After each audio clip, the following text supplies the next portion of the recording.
Hola, soy Antonio Ramos Álvarez y voy a presentaros mi videocomunicación titulada La comprensión audiovisual, una nueva visión.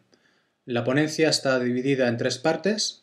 En la primera de ellas voy a definir lo que se entiende por texto audiovisual y en ella también analizaré los tipos de lenguaje más comunes que aparecen en este tipo de medios. Lenguaje audiovisual como tal y el lenguaje verboicónico.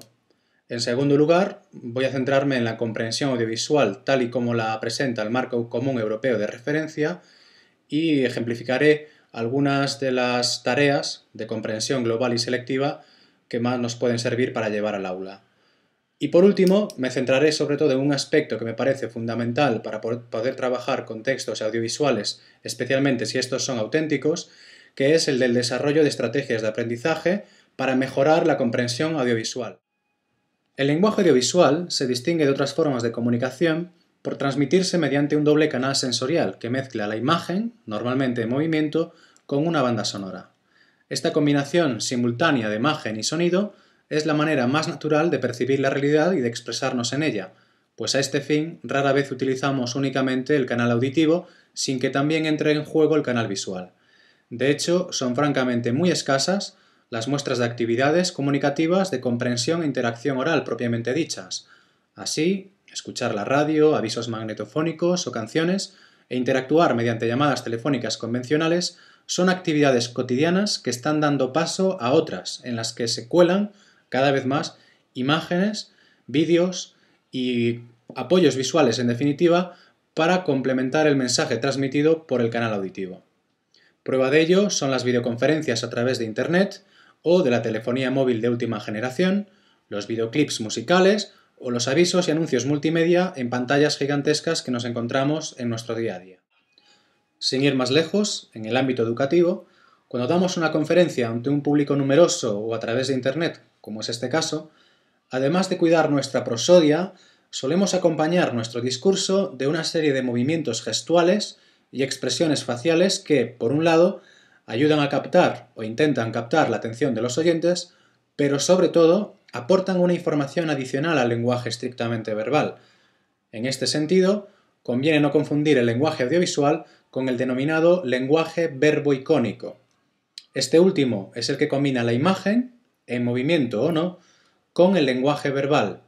Un cómic sería, por tanto, un claro ejemplo de lenguaje verboicónico, si bien una película también podría ilustrar este tipo de lenguaje siempre que en ella haya diálogos o una voz en off que desarrolle la narración de la historia. Sin embargo, no en todas las películas nos encontramos con este tipo de lenguaje verboicónico. El cine mudo apenas hacía uso del lenguaje verbal, salvo en algunos casos en los que se incluían inserciones narrativas o transcripciones resumidas de los diálogos entre sus personajes.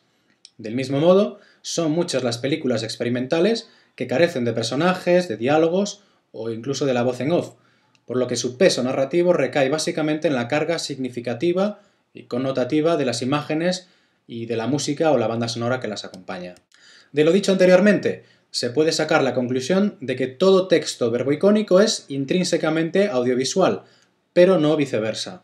Así pues, en lo referente a la enseñanza de L, los textos audiovisuales que más nos interesan desde el punto de vista pedagógico, para trabajar con ellos la comprensión audiovisual, son aquellos en los que el lenguaje verbal está explícito, pero también, especialmente, los que tienen una mayor cantidad de elementos visuales que permitan al alumno comprender el texto de una manera más eficaz, completa e integradamente con las imágenes que lo acompañan.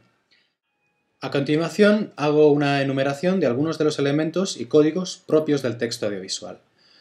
Por medio del canal auditivo, pues nos encontramos con el lenguaje verbal, mediante textos orales, el paralenguaje, la música, el ruido, el sonido de fondo, etc.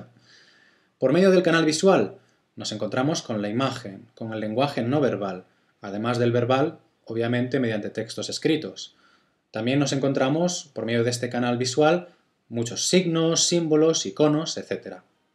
En un mismo texto audiovisual pueden confluir todos estos elementos o solo alguno de ellos, pero al menos es necesario que haya uno de cada canal sensorial para que un texto pueda considerarse audiovisual. Asimismo, tampoco es necesario que siempre esté presente el lenguaje verbal para hablar de un texto audiovisual. Como ya habíamos visto, el cine mudo es un claro ejemplo de ello y además puede servirnos también para enseñar a nuestros alumnos a inferir el significado de un texto audiovisual apoyándose sobre todo en el canal visual del mismo. Es decir, podemos involucrar activamente al alumno para reconstruir y completar las posibles lagunas de significado que puedan surgir durante la comprensión de un texto audiovisual con poco o nulo lenguaje verbal explícito, pero con una gran iconicidad, o lo que es lo mismo, una mayor presencia e importancia de la imagen con respecto al texto oral o escrito.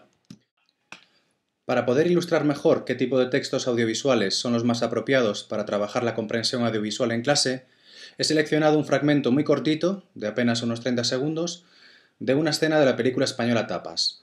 Para quienes no la conozcáis, se trata de la ópera prima de Juan Cruz y José Corbacho y fue estrenada en el año 2005. En esta escena, en concreto, aparece uno de los personajes protagonistas, Lolo, que es el camarero que regenta un bar de tapas. El fragmento aquí seleccionado se corresponde con el momento en el que entra un cliente y le pide a Lolo una bebida y una tapa para acompañarla. Por su brevedad, su actualidad y, sobre todo, por su gran iconicidad y por la muestra de lengua que presenta, se trata de un vídeo idóneo para trabajar en clase el típico diálogo entre un camarero y un cliente. Yo creo que a partir de un nivel A2+, sin ningún problema, podéis ponerles este vídeo. Aprovecho un momento para explicaros que todas las actividades, prácticas, muestras de actividades que vais a ver a lo largo de esta videocomunicación las podéis encontrar en un dossier titulado Fichas de trabajo del alumno y del profesor. Encontraréis ambas. En el caso concreto de la de tapas, es la ficha de trabajo número 1, veis aquí en la parte superior que aparece un fotograma con el cartel del bar de Lolo. Pues bien, tanto los fotogramas como algunas de las imágenes, como esta de aquí que veis en último término, son enlaces a los vídeos que podéis encontrar en mi canal de YouTube. Aquí está el vídeo íntegro de los 30 segundos aproximados que dura esta mini escena, así que podéis utilizarlos en cualquier momento, desde cualquier lugar del mundo, a través de Internet. Centrándonos en el caso concreto de esta actividad, solamente quería hacer un poco de hincapié en el hecho de que estamos trabajando con una escena muda, es decir, no estamos trabajando con cine mudo en sí, pero sí que aprovechamos una película de total actualidad en la que hay una situación comunicativa entre un camarero y un cliente para quitarle el sonido y que sean los alumnos, en este caso en parejas, los que recreen ese diálogo antes de escucharlo. Se trataría, por cierto, de que al final se lleve a cabo un doblaje de la escena por parejas de alumnos. Cada pareja crea el diálogo según las intervenciones, según los movimientos y gestos que van efectuando los actores, para posteriormente, una vez que ya estén creados todos esos doblajes y se hayan representado delante de la clase, escuchemos en último término la escena con sonido. En este caso se trataría de comprobar, como veréis en la segunda página, si se corresponde o no con la escena doblada por los alumnos y si no se corresponde, que es lo más probable, que ellos mismos identifiquen las diferencias más notables, tanto en la forma de hablar como en el pedido que hacen, la comida, las tapas, las bebidas, etc., ¿no? En este apartado voy a tratar la comprensión audiovisual tal como aparece en el Marco Común Europeo de Referencia, ¿no?, publicado, como ya sabéis, por el Consejo de Europa en el año 2001. Uno de los muchos cambios epistemológicos que se observan tras la publicación de este documento ha sido el de redefinir y ampliar las antes conocidas como destrezas, que ahora tienen otro significado, y que, a partir de entonces, pasan a llamarse actividades comunicativas de la lengua. Merced a esta revisión, los textos audiovisuales aparecen por primera vez descritos y clasificados de manera diferenciada bajo el nombre de una actividad comunicativa distinta a la tradicional comprensión auditiva, que es la denominada comprensión audiovisual. A continuación, detallo 3 ejemplos de actividades de comprensión audiovisual que distingue el marco. La primera, comprender un texto leído en voz alta. La segunda, ver la televisión, un vídeo o una película con subtítulos. Y en último lugar, el marco habla de utilizar las nuevas tecnologías, es decir, materiales multimedia o CD-ROM. En cuanto al primer ejemplo, conviene matizar que comprender un texto leído en voz alta y comprender otros dichos de memoria o con un guión delante, como estoy haciendo yo ahora, en una misma situación comunicativa suponen para el oyente, en mi opinión, la misma tarea de comprensión audiovisual. Pues lo único que varía es el tipo de actividad de expresión oral, sin que ello afecte a la comprensión del texto en sí.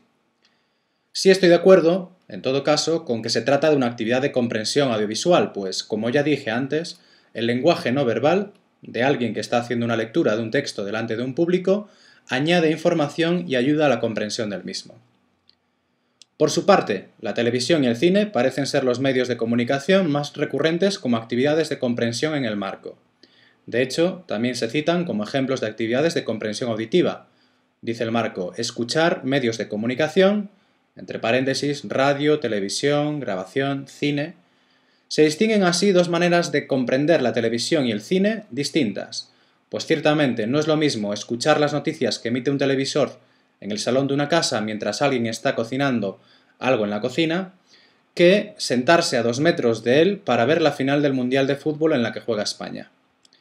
Del mismo modo, tampoco es igual que una pareja de enamorados vaya al cine a ver, entre comillas, una película sentados en las butacas de la última fila y estén más pendientes de sus asuntos amatorios, sin por ello dejar de escuchar el filme, que ver una película de Almodóvar, la última en el caso reciente, que tanta polémica ha suscitado, estando sentados en primera fila y sin quitar ojo de la pantalla.